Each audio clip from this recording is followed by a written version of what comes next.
Scalping and reselling has always existed, but in recent years has skyrocketed exponentially to the public eye.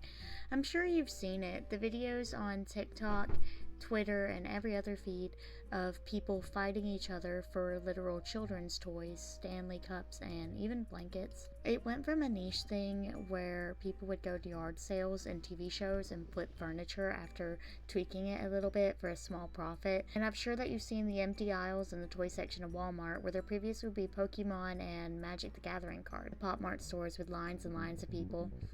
Beyblade, Legos, Pokemon, Magic, sneakers, streetwear, thrifted clothes, the TJ Maxx Hello Kitty blankets, Labubu, Stanley cups, Awala cups, Neatos, the little dumpling squishy toys from Five Below.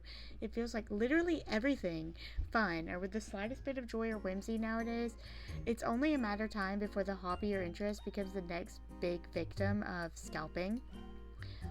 The first major example that comes to mind for me is the Labubu trend in early 2024. The small monster creature created by Pop Mart went viral on TikTok from mystery box opening videos, and the hashtag for Labubus currently has over 3.5 million posts. In 2024, Labubus, along with other viral IPs like their Crybabies line, doubled. They were absolutely swimming in cash, so why would they bother to stop what was going on?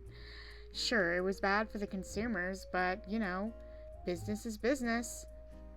Lines and lines of people would build outside of Pop Mart stores, and other licensed sellers of the Pop Mart products built of fans and resellers alike, eager to get their hands on whatever product they could and however much they could. To begin, we must define what a scalper is.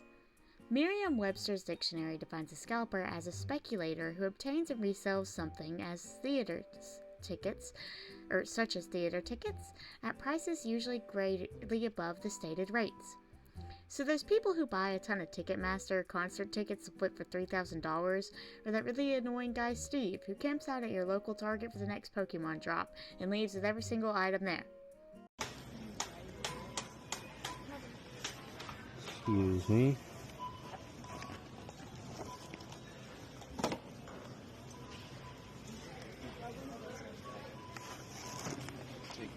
Some more.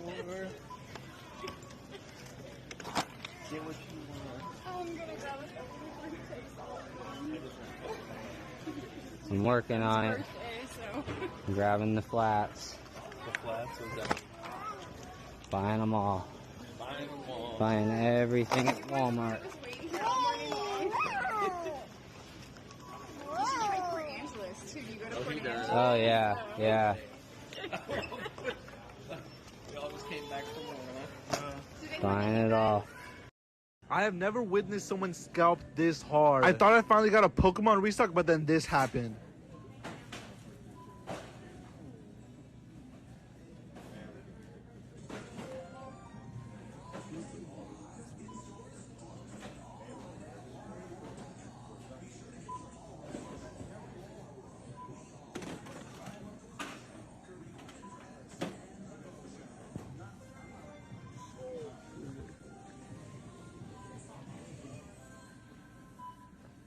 Oh yeah. He's actually plugging me right now.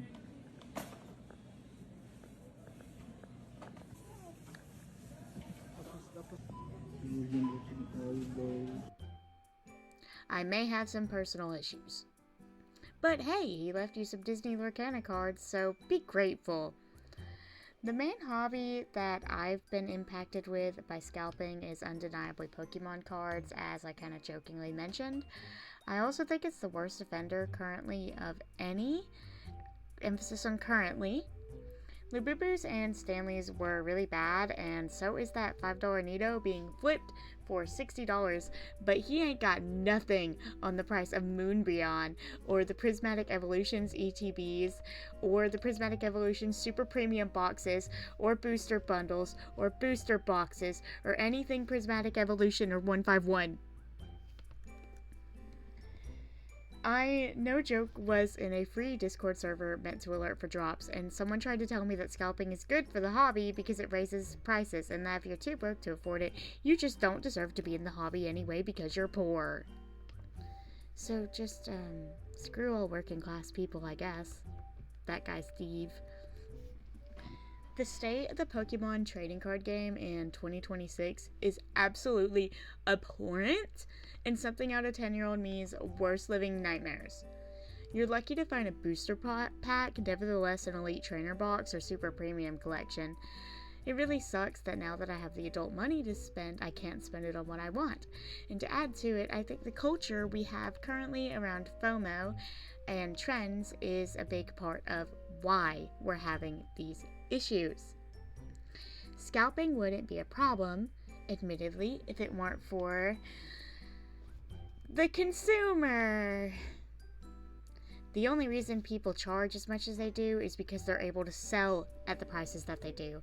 I don't think everyone can quite be blamed, but I do think we gotta talk about it, what I believe to be the big bad boogeyman, TikTok and overconsumerism as it is today. About 4 years ago, rip and ship streams became popular on the platform, as well as other platforms that actually encourage bidding formats such as eBay and whatnot. It didn't help when Logan Paul and Kim Kardashian in 2021 began to post images of themselves either holding or ripping or buying Pokemon cards. All of a sudden, what was a hobby that was well known but ultimately seen as only for children and nerds when outside of Japan jumped into the worldwide spotlight. Additionally, the release of Pokemon Pocket caused prices to spike within a week, according to TCG player data charts. I do, however, believe the common link between most of these items is TikTok and the influencers on it, including genuine celebrities. If it weren't for everyone having to have the next big thing to show to make everyone think that they're wealthy or popular or up to date on all the newest trends and the best person ever, give me that sweet, sweet social media clout, then we wouldn't have the issue that we now have. People have been lining up for hours, camping out to buy the next big, cheap garbage. I say this as a Pokemon fan, okay? And someone who used to buy one Nido a year, every year for Easter, before the trend said that it was cool to do, it is cheap garbage. It can be fun, but it is not worth paying hundreds of dollars for or waiting all night for as if it's your full-time job. I believe the bubble of interest around these things can eventually pop, but the only way such would ever happen is if consumers simply stop buying in to the fear of missing out and paying such ridiculous prices, which I unfortunately don't see happening anytime soon. This being said, if you have anything that you would like to say regarding any of the points I made in the video, or anything that I haven't covered, feel free to say so in the comments. I'd love to start a discussion with it, and thank you for listening to me ramble.